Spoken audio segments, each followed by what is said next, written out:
Hey, happy, beautiful, amazing day. Dr. Bob Rakowski here out of Houston, Texas, with a new SARS-CoV-2 update, April 5, 2020. So if you've been looking at any of the back conversations, there's a lot of people suggesting that 5G is the problem. And I'm going to share my input on that. Update on where we are: over 1.2 million worldwide cases, 66,000 deaths, definitely significant. I want you to look at the darker countries, and these are the countries that are having the greatest challenges right now. The lighter parts of the world are much more in control. And we'll look at some of these countries more specifically. Keep in mind that it makes sense to slow the rate of the infection. And that means follow the quarantine rules. That means wash your hands, minimize social contact, things like that. And again, I will often reference Dr. Bruce Aylward, the world's Health Organization's lead. He has the graph of China, which matches these two graphs, same shape. In fact, I cut and pasted that line. One is spread out more, one's a longer peak.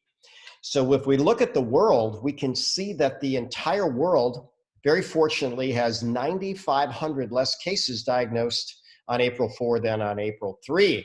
But the world graph looks like this bigger peak. Why? Because there's just so many countries in action.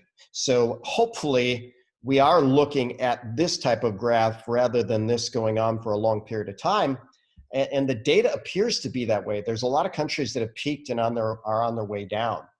So we look at the US, they're still rising, 1.5K more cases on 4/4 than 4/3. We look at Italy, the different scale there, right? The US has a lot more infections.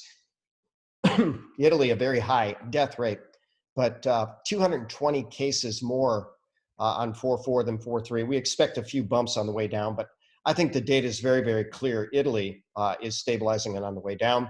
UK still on the rise, 2,000 cases more on 4/4 than 4/3. Spain on the decline, 260 less cases. So these countries hopefully are following this curve here. New York, however, seems to have a very, very big spike if we looked at that data. So is 5G the problem? Get back to that. So there was a procedure they used in coal mining days, and they would put a yellow canary in the coal mine. And there was a certain type of gas that canary was very, very vulnerable to. And the miners would watch that canary, and if the canary dropped dead, they said, man, we're getting out of here. And so do we have people in our population that are more vulnerable to things like electromagnetic stressors? Well, I promise you there are. That just seems to be the case. Are there people more resilient? Sure, we have the whole spectrum. So the question is 5G the straw that breaks the camel's back? For some camels, it might be, but can we take some of the other straws off of the camel's back so that the 5G doesn't break them? Well, I believe we can. I think everybody can eat better, drink better, think better, move better, sleep better, poop better, talk better.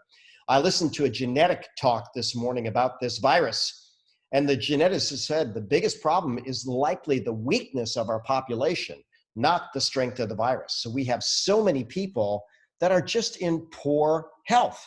And then if you look at the demographic of people that are having the biggest challenges, they are in poor health.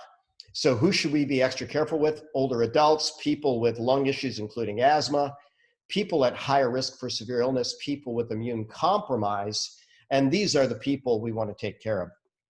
So Gandhi said this, he said, be the change that you wish to see in the world. So let's be better, stronger, faster, smarter. Let's be the one that is so strong that we can help others. Let's be so abundant that we have resources to share. Just imagine if you're the person that has stockpiles of toilet paper, because people seem to want that, get it for them. But what if you had stockpiles of other things that people needed? Hope, opportunity, resilience, strategies. Let's be that person. I'm Dr. Bob Rakowski, absolutely knowing that we can all be happy, healthy, and successful.